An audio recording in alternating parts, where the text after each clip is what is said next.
جناب شیخ رئیس صاحب قلم نوری شریف سے عرض کرتے ہیں السلام علیکم ورحمۃ اللہ تعالی وبرکاتہ۔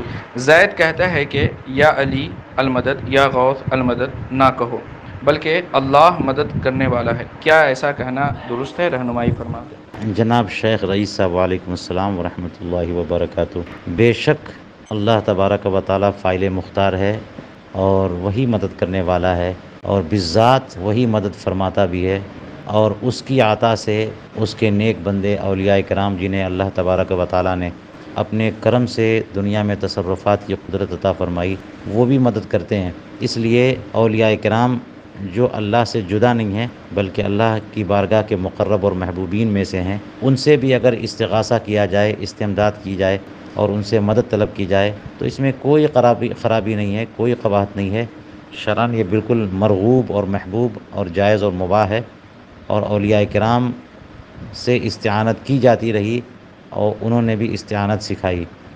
جو بھی اس کو ناجائز و حرام یا شرک کرتا ہے کہتا ہے، اس پر لازم ہے کہ اس کی دلیل بتائے۔ واللہ تعالی عالم بالصواب۔